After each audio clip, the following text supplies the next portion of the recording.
Rock-a-bye baby in the treetops.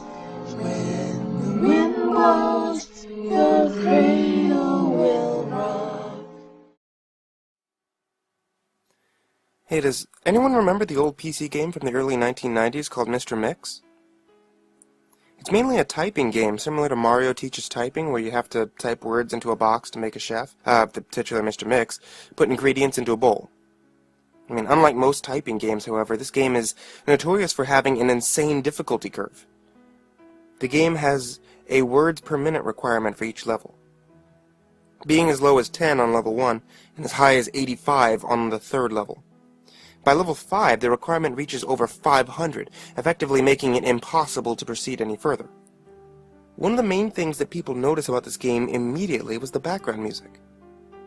The music on the first level was an unsettling pattern of growls that got progressively louder as the level went on, often causing damage to early computer speakers that were designed to handle extremely high volumes of sound. The second level had no music at all, and the third had what sounded like an extremely low-quality recording of a hairdryer playing in the background. The remaining two levels had an extremely loud, high-pitched ringing throughout the level that caused severe eardrum damage to those who managed to get that far. And another rather disturbing aspect of the game was the design of Mr. Mix himself. He was a large, round-faced, overweight man with large, beady eyes and red spots on his cheeks. Most children who played the game reported having vivid nightmares of Mr. Mix, speaking to them in a quiet, raspy voice and threatening them to keep quiet about something. However, none of them could remember exactly what that was. One psychiatrist who saw many of these children reported being disturbed by the sheer amount of terror on the children's face as they recounted their details of the nightmare. Many of the children broke down into tears in the process, begging for their parents to save them.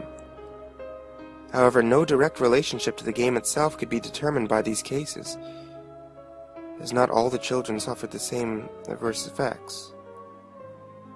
For obvious reasons, this game did not sell very well. It remained in relative obscurity until a few years ago, when PC hackers got a hold of a ROM of the game and started digging through it.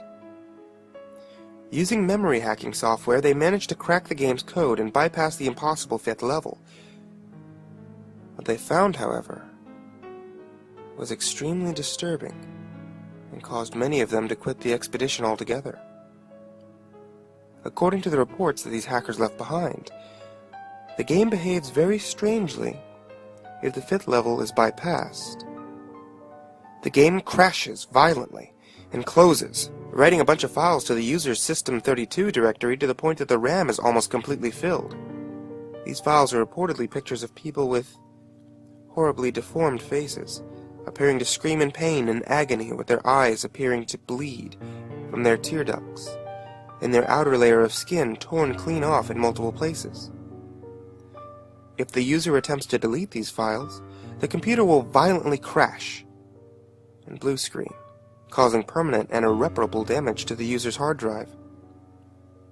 The hackers found that this was caused by a lone byte in the game's ROM that triggered when the 5th level was completed. After removing this byte, they were able to proceed to the 6th and final level. Unfortunately, all of the original hackers declined to discuss what they saw in the final level. All of them became extremely paranoid and recluse, refusing to talk about anything related to the game, and showing astonishingly extreme symptoms of post-traumatic stress disorder. Most of them ceased to be able to form coherent sentences within a week, and within a month, all of them went missing. All remaining copies of the game were destroyed. To this day, no one knows what was in the game that caused them so much psychological damage. Maybe it's best that way. 2 years after this incident, a man was arrested for trying to kidnap an 8-year-old girl from a grocery store. Through DNA and fingerprint analysis, the man was identified as one of the original hackers who viewed the final level of the game. He was wearing a white chef's hat and had a look of unspeakable malice and insanity on his face. When interrogated, the man would only say one thing.